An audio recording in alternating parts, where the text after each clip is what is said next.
नमस्कार दोस्तों, मैं साक्षी गुप्ता। आज मैं आप लोगों से अपने बारे में कुछ शेयर करना चाहती हूँ। आई नो कि आप लोग सब मुझे एक बहुत मजबूत वकील के तौर पे देखते हैं, लेकिन एक वकील के साथ-साथ मेरी कुछ व्यक्तिगत ज़िम्मेदारियाँ भी हैं। व्यक्तिगत ज़िम्मेदारियों से मेरा मतलब है पारिवारिक ज़िम्मेदारियाँ।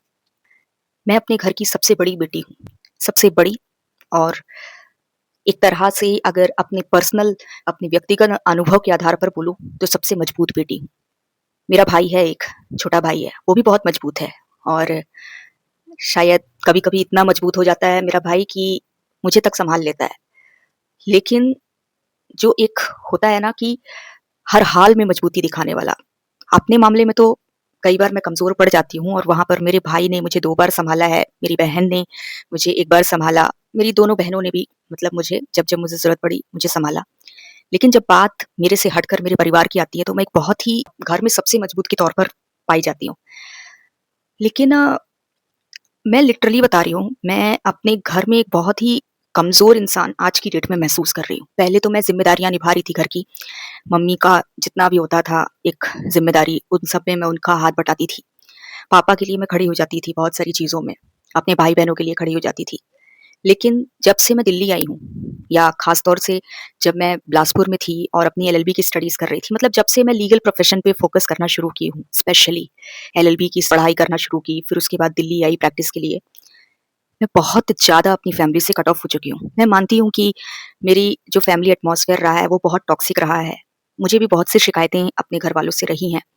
लेकिन कितना भी हो, आज की डेट में उनके अलावा मेरा कोई नहीं है इस दुनिया में और वही मेरी पूरी दुनिया है और जो भी हैं हम लोग, हमारा जैसा भी रहा है माहौल, अतीत में हम कितना भी हमने तकलीफ़ें झेली हैं, एक-दूसरे की ही वजह से। लेकिन हम लोग जो हैं, एक-दूसरे की ताकत हैं। मतलब जब भी सबसे ज़्यादा बुरा वक़्त आता है, तो हम एक-दूसरे के लिए खड़े भी होते हैं। लेकिन आज मैं खड़ी नहीं हो पा रही हूँ उनके लिए।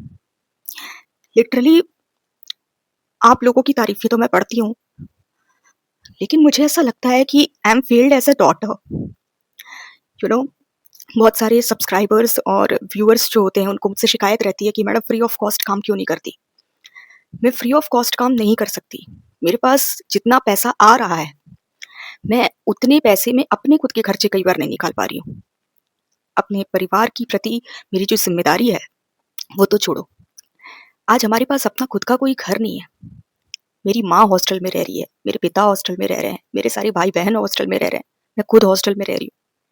हमारे पास अपना खुद का घर नहीं है, हम एक रेंट का मकान तक नहीं लेने की काबिलियत रखते हैं। पैसों के मामले में हमारी इतनी हालत खराब है, हमारी अपने रोज़ के आटा, दाल, चावल नहीं पुरता। मैं चाहती तो मैं इस दिल्ली शहर में बहुत सारे गंदे सीनियरों का हाथ थामकर, जो कि करप्शन का सपोर्ट लेकर आगे आए हैं अपनी लाइफ में, लीगल प्रोफ़ेशन में। बहुत सारे गलत सीनियर्स थे जिन्होंने मुझे बहुत से ऑफ़र्स दिए कि साक्षी देखो ये सब में कुछ नहीं रखा है। 2-4 साल में तुम्हारी अपनी लाइफ सेटल हो जाएगी मस्त, इसी दिल्ली शहर में अपना बंगलो होगा, गाड़ी होगा, 4 बड़ी-बड़ी हस्तियों से मिलना-जुलना होगा। लेकिन मैंने कभी गिव अप नहीं किया। क्यों नहीं गिव अप किया? मैंने एक बार अपने परिवार के साथ गरीबी पूरी ज़िंदगी भर झेलना बर्दाश्त किया, लेकिन मैंने किसी भी तरीके से वो रास्ता नहीं अपनाया, जो मुझे ईश्वर की नज़र में गिरा दे। ये मेरी अपनी खुद की चॉइस है, मैं दुनिया को अपने आप को महान साबित करने के लिए ये सब नहीं कर रही। ये मेरी खुद की चॉइस है। ये मेरे अपने खुद के संस्कार हैं कि मैं गलत रास्ता नहीं अपनाना चाहती। लेकिन आप लोग खुद सोचो कि अगर मेरे बारे में इस तरह की सोच रखोगे कि साक्षी मैम फ्री ऑफ कॉस्ट काम क्यों नहीं कर रही हैं, तो मुझे कितनी तकलीफ होगी। मेरे जैसे इंसान से जिसको फाइनेंशियल सपोर्ट देना चाहिए। मैं मानती हूँ, हो सकता है आपके हालात मुझसे भी ज़्यादा बुरे हों, लेकिन आप क्या चाहते हो कि मैं गरीबी देख-देख कर दूसरे लोगों की अपने 24 घंटे उन लोगों को दे दूँ? What about my mother's medicine? मेरी माँ की उन दवाइयों का क्या? मेरी माँ की थाली की उस रोटी का क्या? मेरी माँ के लिए जो छत अरेंज करना है उसका क्या? अरे ऐसा भी क्या लोक सेवा करना कि तुम्हारे घर वाले सड़क पर आ जाएँ? मेरी अपनी एक परिवार को लेकर भी ज़िम्मेदारी है। मेरे सारे परिवार के सदस्य जो हैं, उनकी पूरी होप मुझसे है कि हमारी बच्ची किसी दिन हमें एक 1 बीएचके ही सही एक घर देगी, अपने शहर में, जहाँ पर हमारी यादें हैं। लेकिन यहाँ मुझे हर दिन ये ह्यूमिलिएशन झेलनी पड़ रही है कि आप मुफ्त में काम क्यों नहीं कर रही हैं? आप मुफ्त में काम आपको शर्म आनी चाहिए। अरे कितने गरीब हो यार तुम लोग, कितने गरीब हो? कितने गरीब हो यार? भगवान ने तुम्हारा हाथ काट दिया कि पैर काट दिया कि तुमको पागल बना दिया है? शरीर में दम है ना इतना? हाँ? लंगर बँटता है। मैं भी आई थी दिल्ली शहर में। मेरे भूखे मरने के दिन थे। मैंने पता किया, इस शहर में क्या खाने-पीने का इंतज़ाम नहीं है free of cost? They have said है, लंगर सेवा है, बंगला साहिब में चलता है। बहुत सारे लोग भंडारा देते हैं। है, मंदिरों में अगर झाड़ू-पोछा लगा दोगी तो वहाँ पर भी खाने को मिल जाएगा फ्री ऑफ कॉस्ट। मैंने लिया, मैंने बंगला साहिब का सहारा लिया, मैंने भंडारी का सहारा लिया और ज़रूरत पड़ती तो मैं मंदिरों में झाड़ू-पोछा लगा के भी अपना खाना अरेंज कर लेती। मुझे नहीं लगता एक इंसान अगर ठान ले तो अपना रोटी, कपड़ा, मकान, खाना पुरा नहीं सकता। अगर आप मेरी माँ एक बहुत बड़ी बात बोलती है, हमारे भी जीवन में बहुत से ऐसे मोड़ आए, जब हमें वाक़ई में कचहरी, अदालत जाने की बहुत ज़रूरत थी। मैं यहाँ बहुत ज़्यादा अपनी व्यक्तिगत ज़िंदगी के बारे में बात नहीं करूँगी, लेकिन हमारे पास बहुत से ऐसे मौके आए जीवन में, जब हमें बहुत अर्जेंट ज़रूरत थी पुलिस थाने जाने की और अदालत जाने की। लेकिन मेरी माँ यही बोलती थी कि उस वकील के भी बाल-बच्चे हैं, उसके भी पेट हैं, किसी से साक्षी कैसे बोलेंगे कि फ्री में काम कर दो। पैनल एडवोकेट्स जो हैं, जो सरकार जिनको पैसे देती है, वो तो ईमानदारी से काम करेंगे नहीं, उनको हर तरफ से पैसा चाहिए होता है। और जो प्राइवेट एडवोकेट है, हम किस मुँह से उसके पास जाएँगे साक्षी? अरे उसका भी तो है, वो बेचारा उतना लिखेगा, प्रिंटिंग कराएगा, उतनी मेहनत करेगा, उतना दिमाग लगाएगा। हम उसके सामने हाथ फैलाकर भिखमंगो टाइप खड़े हो जाएँ? हमारा खुद का कलेजा कैसे मानेगा यार? और हम अगर काम भी करते हैं सुबह से लेके शाम तक, तो हम इतना ही अरेंज कर पाएँगे जितना तुम्हारी पढ़ाई का इंतज़ाम कर सकें, खाने का, रहने का इंतज़ाम कर सकें। तो अल्टीमेटली जब हमने देखा कि भाई हमारी कमाने की पोटेंशियल उतनी ही है, जितना में हम अपना सर्वाइवल कर सकते हैं, केस नहीं लड़ सकते, तो हमने कभी कोई केस नहीं लड़ा। हम दोनों माँ-बेटी अकेले अपनी दमदारी पर लड़ाई लड़े। अपनी दमदारी पर। हर लड़ाई, हर जंग हमने खुद ही लड़ ली, बिना कोई गैर कानूनी तरीका अपनाए बगैर।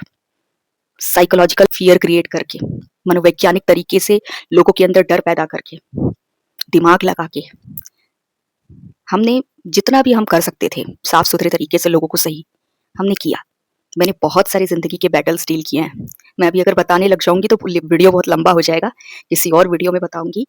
मैंने बहुत सारी ऐसी चीज़ें की हैं, बिना अदालत गए, बिना कोर्ट कचहरी किए, अकेले अपनी दमदारी पर हम डील कर लिए हैं, बिना कोई गैर कानूनी तरीका अपनाए बगैर, कोई गलत तरीका अपनाए बगैर।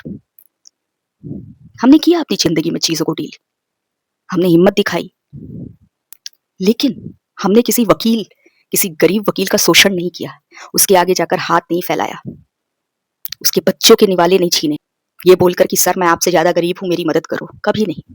हमने तो कभी सर से भी पैसा नहीं माँगा। चाहते तो हम बिलो पॉवर्टी लाइन का आराम से बनवा सकते थे कार्ड। मैंने पूरी ज़िंदगी अपनी चाची, अपने बुआ के बच्चों के उतारे हुए कपड़े पहने। नए कपड़े 2-2 साल में 1 आध बार मिलते थे हमें। वो भी नानी के यहाँ से मिल गए या कभी-कभार पापा शायद दिला दिए तो दिला दिए। बहुत ज़्यादा लोगों के कहने पर 2 साल में 1 बार। ऐसा जीवन रहा है। इतनी गरीबी देखी है सोचो, कितना गरीबी का स्तर रहा होगा कि जो चाहे उससे हम कपड़े ले लेते थे कि दे दो भैया। खाने-पीने की बात कर रहे हो। 2-2 टाइम भूखे रह जाते थे हम, तीसरे टाइम हमको खाना मिलता था। तो आप इस चीज़ को समझो। कई बार ना कुछ लोगों को गरीबी दिखाने नहीं आता है। हमारी माँ कहती थी बेटा, घर से भले ही सूखी नमक रोटी खाकर निकलो, लेकिन सामने वाले को एहसास नहीं होना चाहिए आपका चेहरा देखकर कि आप नमक रोटी खाकर निकले हो। हमारी माँ ने हमेशा अपनी गरीबी को छुपाना सिखाया हमें। उसको कभी भी एम्ब्रेस करना नहीं सिखाया। हमारी माँ ने हमें ये सिखाया कि बेटा गरीबी अच्छी बात नहीं होती है। आप गरीब हो, मैं समझ सकती हूँ, लेकिन गरीबी पर गर्व नहीं करना है। गरीबी को छुपाओ और अमीरी तक पहुँचने के लिए दिन-रात मेहनत करो। हमारी माँ ने कभी भी गरीबी पर गर्व करना नहीं सिखाया और इसी वजह से मैं अपनी गरीबी दिखाती ही नहीं हूँ। मैं जहाँ तक बन पड़ता है अवॉइड करती हूँ अपनी गरीबी दिखाना और इस वजह से लोगों को बहुत बड़े स्तर पर गलतफ़हमी हो जाती है कि शायद मैं एक बहुत ही अमीर लड़की हूँ, जबकि मेरा बैंक अकाउंट चेक करोगे तो आपकी आत्मा काँप जाएगी। तो इस चीज़ को आप समझो, किसी भी तरीके से अगर आपके अंदर नहीं है कि भाई मैं नहीं अफ़ोर्ड कर सकता कोर्ट कचहरी करना, आप अपने लेवल पर लड़ाई लड़ो। खुद इन पर्सन अगर खड़े हो सकते हो कोर्ट में तो खड़े हो जाओ। लेकिन किसी भी गरीब वकील का पेट पे लात मत मारो, उसके पीछे मत पड़ो, उसे गिल्ट मत महसूस कराओ। आपके लिए ये एक बहुत बड़ी गर्व की बात होनी चाहिए, इतनी बड़ी दुनिया में जहाँ पर इतनी बेईमानी से वकील लोग काम कर रहे हैं, वहाँ पर एक वकील है जो अपनी जान को जोखिम में डालकर, जो सारी दुनिया से बगावत लेके हमारे लिए ईमानदारी से खड़ा है। और अगर हम उसको उसके हक के 4 कागज़ पत्तर के, उसकी रात भर मेहनत की हुई जो फाइल पे मेहनत किया है, जो भी हमारे डॉक्यूमेंट्स है उस पर मेहनत किया है, आर्ग्यूमेंट्स वगैरह क्या करेगा उसकी प्रिपरेशन किया है, अगर हम उसको उसके पैसे दे देंगे ना तो हम कोई उस पर एहसान नहीं करेंगे। हर इंसान अपनी मेहनत का पैसा चाहता है, ठीक है? वो उसका प्रोफ़ेशन है, तो इस तरह से किसी के हक का पैसा मत लो। आपके साथ गलत हुआ है इसका मतलब ये नहीं कि आपको पूरा अधिकार मिल जाता है दूसरे के साथ गलत करने का।